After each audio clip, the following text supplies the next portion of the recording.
जिस घर में बुजुर्गों की छत्र छाया में बच्चे पलते बढ़ते हैं, वहाँ बहुत सारा आशीर्वाद और अच्छे संस्कार अपने आप फलते फूलते हैं। बच्चे कब बड़े हो जाते हैं पता नहीं चलता। दूसरी तरफ बुजुर्गों को भी जीने का सहारा मिल जाता है, क्योंकि इस उम्र में किसी के पास इतना वक्त नहीं रहता कि उनके साथ समय बिताते। सभी अपने अपने दिनचर्या में व्यस्त होते हैं।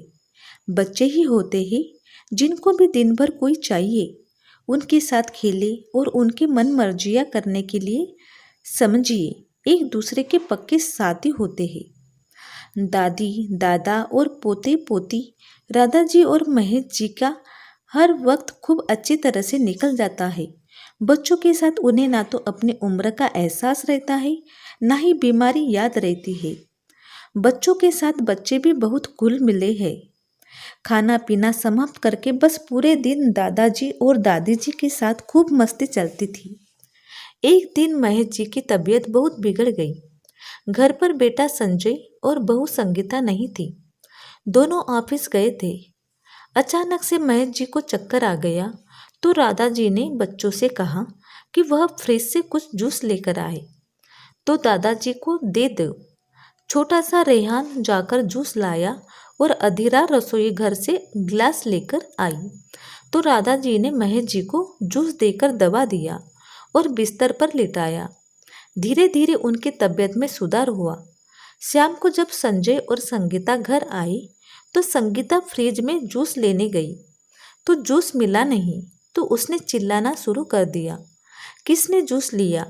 रेहान बोला, दादाजी को चाहिए था तो मैंने निकाल कर दिया। बच्चे तो बच्चे होते हैं, उनको जितना बताया था बता दिया। संगीता एकदम गुस्से में चमचमाते हुए आई कि मम्मी जी आप बच्चों को गलत संस्कार दे रही है। उनसे सामान मांगा मंगा कर आप लोग दिन भर खाते पीते रहते हैं। अगर कुछ ज़रूरत हो तो मुझसे बोला करिए। बच्चों का इस्तेमाल करना बंद करिए। किस चीज़ की कमी रखी है हमने? सारी सुख सुविधाएं तो दिया है। राधा जी की आंखें नम हो गई। बहू, तुम्हारे पापा जी की तबीयत अचानक बिगड़ गई थी, इसलिए मैंने बच्चों से जूस लाने को कहा था। इसमें कहाँ से संस्कार बीच में आ गया? मैं बच्चों को क्यों गलत बातें सिखाऊंगी? बेटा संजय संगीता की आवाज़ सुनकर आ गया। क्या हुआ संगीता, इतना शोर क्यों मचा रही हो? संजय बच्चों को बहला फुसलाकर, मम्मी जी कुछ कुछ लेकर दिन भर खाती पीती रहती है, बच्चों में भी चोरी की आदत लग जाएगी। इस तरह क्या बकवास कर रही हो तुम? संजय गुस्से से लाल होकर बोला। राधा जी ने सारी बात बताई कि दिन में क्या हुआ था।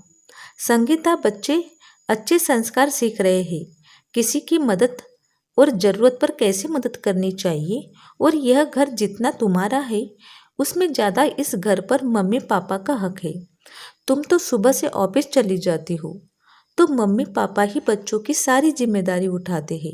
और हाँ, बच्चे दादा दादी के साथ अच्छे संस्कार ही सीखते हैं। तुम कितना वक्त देती हो बच्चों को? संगीता की चाल उल्टी पड़ गई थी और शायद गलती का एहसास भी हो गया था कि उसको छोटी सी बात का बतंगड़ नहीं बनाना चाहिए था। उसने राधा जी से माफ़ी मांगी और बोली, मम्मी जी आइंदा ऐसा कुछ भी नहीं होगा। तो फ्रेंड्स, आपको इस स्टोरी के बारे में क्या राय है तो मुझे कमेंट में ज़रूर बताइए। और यह स्टोरी आपको अच्छी लगी तो लाइक और चैनल को सब्सक्राइब करना ना भूलें। धन्यवाद।